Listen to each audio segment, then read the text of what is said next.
Hello friends, this is Vedanshi. Welcome back to my YouTube channel Vedanshi success Mantra. So ఈరోజు మనం ఏంటంటే Telugu first class Telugu content మొత్తం text book complete చేద్దాము. So ఇక్కడ index ఇది వచ్చేసి ఫస్ట్ ఏముందంటే సంసిద్ధత పాఠాలు అంటే ఏంటంటే పిక్చర్స్ ద్వారా మనం స్టోరీ కన్వే చేయడం, అట్లా చెప్పడం వల్ల పిల్లలు స్వేచ్ఛగా మాట్లాడగలుగుతారు. ఆ స్టోరీ ఏంటనేది వాళ్ళు చెప్పగలుగుతారు. సో వాళ్ళకి మిగతా లెసన్స్ పైన ఇంట్రెస్ట్ అనేది కలుగుతుంది. సో ఇది ఎప్పుడు కంప్లీట్ చేయాలి సంసిద్ధత పాఠాలంటే జూన్ నుంచి జూలై లోపు మొత్తం కంప్లీట్ చేసేసేయాలి. సో నెక్స్ట్ ఇక్కడ మనకి 25 చాప్టర్స్ ఉన్నాయి ఫస్ట్ క్లాస్ తెలుగులో. సో అవి జూలై నుంచి ఫిబ్రవరి వరకు కంప్లీట్ చేయాల్సి ఉంటుంది. సో ఇందులో ఫస్ట్ వన్ వచ్చేసి తబలా. అంటే ఇక్కడ ఏంటంటే ఇక్కడ తబలా, కంజరా, ఆట ఇవనేటి పిక్చర్స్ చూపించి అక్షరాలు అనేవి ఇక్కడ ఇంట్రొడ్యూస్ చేయడం జరుగుతుంది. సో తబలా, కంజర, ఆట, ఉంగరం, శనగ, అనప, సవరం, ఊడ, దండ, ఈత, మంచం, ఓడ, కాకరకాయ, గీతల అంగి, మూకుడు, ఇటుక, ఎలుక, ఏనుగు, తేనెటీగ, కుంగ సోపతి, మైదాకు, సింహం, జింక, కావాలి కావాలి, పాఠశాల, జశం, రథం, చీమ, పడవ, పొడుపు కథలు అనేవి ఇక్కడ 25 చాప్టర్స్ ఉన్నాయి మనకు తెలుగులో. సో ఇవన్నీ ఏం లేదు, జస్ట్ అక్షరాలు ఇంట్రొడ్యూస్ చేసి ఆ పిక్చర్స్ అంటే ఏంటో మనకి పిల్లలకి చెప్పడానికి మాత్రమే ఇక్కడ చిన్నగా ఫస్ట్ క్లాస్ లో కంటెంట్ అనేది స్టార్ట్ అవుతుంది. సో మనము అందరు third class to 10th class చదువుతారు. సో ఫస్ట్ క్లాస్ ని ఎందుకు ఇగ్నోర్ చేయడం, అందులో ఏమైనా మీనింగ్స్ ఉండొచ్చు కదా అని చెప్పేసి ఆ ఒక్క ఉద్దేశంతోనే మనం ఫస్ట్ క్లాస్ ని కూడా ఇంక్లూడ్ చేసుకోవడం జరిగింది. సో ఇప్పుడు టెక్స్ట్ బుక్ లోపల కంటెంట్ చూద్దాం. సో సంసిద్ధత పాఠాలంటే ఇప్పుడు చెప్పాను కదా, చిత్రాలు చూసి కథలు చెప్పడం. దీని వలన పిల్లలు స్వేచ్ఛగా మాట్లాడతారు, అలాగే పాఠాలపైన శ్రద్ధ వస్తుంది వాళ్ళకి. సో ఇక్కడ కొన్ని మీనింగ్స్ ఉన్నాయి చూద్దాము. తబలా అంటే డ్రమ్ అన్నమాట. కంజర డప్పు, జశం అంటే చేప, ఇది ఇంపార్టెంట్. జశం అంటే చేప. దరువులు డప్పు శబ్దానికి నాట్యం వేయడం. కంజరనే బజారే అంటే డప్పు వాయించడం అనమాట. రజతం అంటే వెండి. సత్తు అంటే చిలుక ముక్కుకి ఎరుపు రంగు వేయడం. లేకపోతే ఈ లెసన్ లో శనగల గురించి ఉంటుంది. సో శనగపిండితోని సత్తుపిండి చేయడం అనమాట చిలుక కోసం. ఇక్కడ గుజ్జారి అంటే అందమైన లేకపోతే చిన్న కాళ్ళు అంటే బుజ్జి బుజ్జి కాళ్ళు అనమాట, చిలుక కాళ్ళు. శలమ నీటి గుంత. శకం సందేహం. గజం ఒక కొలత అంటే పొడవు అనమాట, కొలుస్తారు కదా గజం ఇట్లా మూర అని అట్లా అనమాట.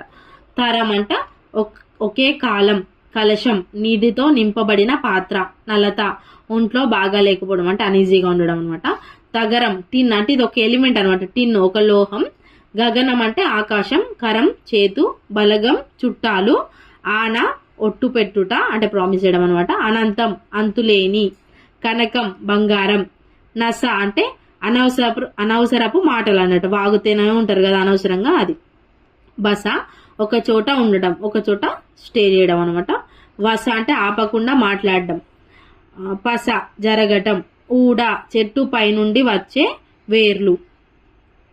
తరగటం అంటే తగ్గిపోవటం. అరక చిన్న సజ్జ అంటే ఇంటి పైన ఉంటాయి కదా సజ్జలు రూమ్ లో లోపల, అవి. తీరొక్క అంటే రకరకాల. బంకమట్టితో బొమ్మలు చేస్తారు, ఇది మనకు అందరికి తెలిసిందే, బంకమట్టితో బొమ్మలు చేస్తారు. కంచం అంటే పల్లెం. ఓకారం అంటే వామిటింగ్ అనమాట. కూసాల పడ్డ అంటే అలసిపోయి అనారోగ్యం పాలు కావడం. ఓడ అంటే పడవ. అవుటు అంటే పటాకలు, టపకాయ, బాంబు. కొయ్య అంటే బట్టలు తగిలేసుకునే కట్టె అనమాట, హ్యాంగర్ లైక్. సో ఇందులో ఇంకొకటి ఇంపార్టెంట్ పాయింట్ ఏంటంటే సంక్రాంతి పండుగకు పాత బియ్యంతో సకినాలు, అరిసెలు చేస్తారు, ఇది ఇంపార్టెంట్ అండి. 2018లో డిఎస్సీలో అడిగారు. పూజ అంటే మట్టి పాత్ర. నూరు 100 లేకపోతే దంచడం అనమాట. ఇటుక గురించి ఇక్కడ చూద్దాం, మనకు ఫస్ట్ క్లాస్ లో చెప్పారు. బంకమన్ను తెచ్చి కసబిస తొక్కి సాంచలో వేసి, అంటే సాంచ అంటే ఇక్కడ ఇటుక ఆకారం కోసం వాడే ఒక పనిముట్టు అనమాట. ఇటుక చేసి గట్టి పడ్డ ఇటుకలను బట్టిలోన కాల్చి, అంటే మంట పెట్టి ఒక బట్టి లాంటిది అందులో పెట్టేసి కాల్స్తారనమాట. అప్పుడు ఇటుకతోని ఇల్లు కడతారు. ఇక్కడ చూద్దాం. గబగబ పలికే పదాలు. అటుకులు చిటుకులు. ఉరుకులు పరుగులు. వాగులు వంకలు. మందులు మాకులు. అతుక్కులు గతుకులు. ఆటలు పాటలు, ఇవి గబగబ పలికే పదాలు అనమాట. సోపతి అంటే స్నేహితులు, ఫ్రెండ్షిప్ అనమాట, ఫ్రెండ్స్. ఐక్యత అంటే కలిసిమెలిసి ఉండటం. ఐరావతం ఏనుగు. నోటిలో ఊటలు ఊరేను అంటే నోరూరించడం. ఏదైనా తినే పదార్థమైన ఏదైనా చూసినప్పుడు మనకు ఇష్టమైనప్పుడు నోట్లో నీళ్ళు ఊరుతాయి కదా, అది. జుర్రుకుందామంటే తాగుదాం. బుగ్గులు అంటే భయం. సేరు అంటే ఒక పరిమాణం, అదొక కొలత అనమాట, లిక్విడ్ని కొలిసేది. ఎరుకాయే అంటే తెలిసిపోయే. ఆపతి అంటే కష్టం. ఆషాఢ మాసంలో మైదాకు చిగురిస్తుంది. ఇది కూడా ఇంపార్టెంట్. ఏ మాసంలో అంటే ఆషాఢ మాసంలో మైదాకు చిగురిస్తుంది. అప్పుడు ఆడపిల్లలందరూ మైదాకు పెట్టుకుంటారు కదా. సో తౌడు అంటే జంతువుల ఆహారం, గేదెలు ఆవులు తింటాయి కదా అవి. డంకాలు అంటే పెద్ద డప్పులు. ఖడ్గాలు అంటే పెద్ద కత్తులు, ఓకేనా. కమటం అంటే తాబేలు. కంఠం అంటే గొంతు. కరం అంటే గాడిద. ఋషులు అంటే గొప్ప మహర్షులు, మునులు. తపస్సు అంటే కఠోరమైన దీక్ష. కృప అంటే దయ. కమ్ముకుని అంటే మూసుకుని. మెండుగా అంటే బాగా లేకపోతే కావలసినంత. వాగులు వంకలు అంటే వాగులు చిన్న చిన్న చెరువులు అనమాట. అలుగులు అంటే మత్తడి, అంటే వర్షం ఎక్కువ పడినప్పుడు నీళ్లు కట్టపంచలు దుంకుతాయి కదా, దాన్ని మత్తడి అంటారు. కృషితో అంటే కష్టపడి. జాలరి అంటే చేపలు పట్టేవారు. మృగము అంటే ఇక్కడ జింక. నృపతి అంటే రాజు. ఘటం అంటే కుండ. రథం అంటే ఊరేగించే వాహనం, దేవుణ్ణి ఊరేగించే వాహనం అనుకోవచ్చు, ఏదైనా అనుకోవచ్చు. తక్షణం అంటే వెంటనే. పక్షము అంటే 15 రోజులు. గవాక్షం అంటే కిటికీ. మోక్షం అంటే విముక్తి. విలక్షణం అంటే అద్భుతమైన. రక్షాబంధనము అనగా రాఖీ కట్టడం అన్నమాట. పరోక్షం అంటే ఇండైరెక్ట్, అంటే అవసరం ఉన్న చోటు లేకపోవడం, అంటే ఇండైరెక్ట్ గా మాట్లాడడం లేకపోతే ఇండైరెక్ట్ గా ఉండడం, అట్లా అనమాట. సమీక్షం అంటే ప్రజెన్స్, అంటే వారి ముందటనే ఉండడం, అట్లా ఆ చోట ఉండటం.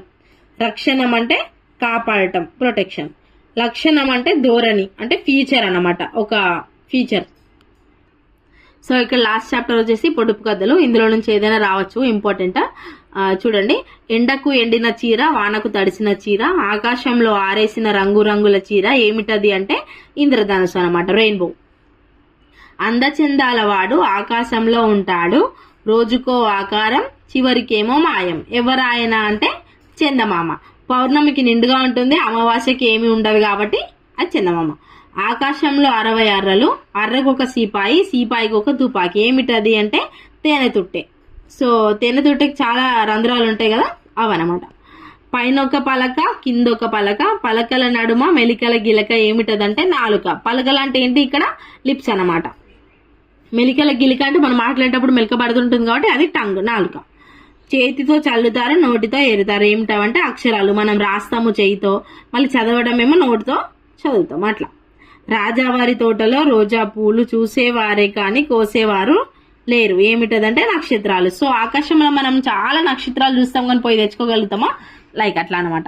ఇంకొకటి టెక్స్ట్ బుక్ బ్యాక్ సైడ్ వట్టకి ఇది ఉంటుంది, 1098 అనేది చైల్డ్ లైన్ నంబర్ అనమాట. అది డే అండ్ నైట్ ఎప్పుడైనా ఎవరైనా చైల్డ్ అయినా లేకపోతే ఫీమేల్స్ అయినా ప్రాబ్లమ్స్లో ఉంటే ఈ నంబర్కి కాల్ చేస్తే వాళ్ళు స్పందిస్తారనమాట. మహిళా అభివృద్ధి మరియు శిశు సంక్షేమ శాఖ చైల్డ్ లైన్ ఫౌండేషన్ వారి నంబర్ ఏంటంటే 1098. ఇది టెట్లో అడిగారు లాస్ట్ టైం, ఇంపార్టెంట్. అండ్ ఇంకొకటి in any emergency dial 100 for Telangana police. ఇది కూడా మనకి అక్కడ పక్కనే ఉంది. సో తెలంగాణ పోలీస్ వాళ్ళ నంబర్ అనమాట ఇది. సో ఇక్కడ లాస్ట్ వచ్చేసి తెలుగు వర్ణమాల. తెలుగు వర్ణమాలలో ప్రస్తుతం మనకు వాడుకలో ఉన్న అక్షరాలు 52 అక్షరాలు మనకి తెలుగు వర్ణమాలలో ఉన్నాయి. అంటే ఇప్పుడు చూద్దాము. ఆ నుండి రౌతి వరకు మనకి మొత్తం 52 అక్షరాలు ఉంటాయండి. అందులో ఫస్ట్ ఉండి ఇప్పుడు ఎక్సెప్షన్ అయినవి చూడండి, ఇగో ఈ రౌండప్ చేసినవి ఎక్సెప్షన్ అయినమాట. ఇవన్నమాట. ఎందుకు ఎక్సెప్షన్ అయినాయి అంటే ఇప్పుడు మనం రాసే లాంగ్వేజ్లో వీటిని మనం యూజ్ చేయట్లే, సో అవి ఎక్సెప్ట్ అయిపోయినాయి. ఇంకొకటి ఇక్కడ గుణితపు గుర్తులు చూడండి, ఇవి మనకి గుణితపు గుర్తులు. సో ఇవి ఇక్కడ పిల్లలకి అక్షరాలు, గుణితపు గుర్తులు, 2 అక్షరాల పదాలు అట్లాంటివి ఫస్ట్ క్లాస్లో ఇంట్రొడ్యూస్ చేస్తారు. సో దీంతో ఫస్ట్ క్లాస్ తెలుగు కంటెంట్ అయిపోయింది. 3-4 ఇంపార్టెంట్ పాయింట్స్ ఉండొచ్చు, ఎగ్జామ్లో వస్తే రావచ్చు, లేకుంటే లేదు. బట్ ఎందుకు పోగొట్టాలనే ఉద్దేశంతో నేను ఎక్స్ప్లెయిన్ చేయడం జరిగింది. So thank you for watching my video. Thank you. Please like, share and subscribe to my YouTube channel.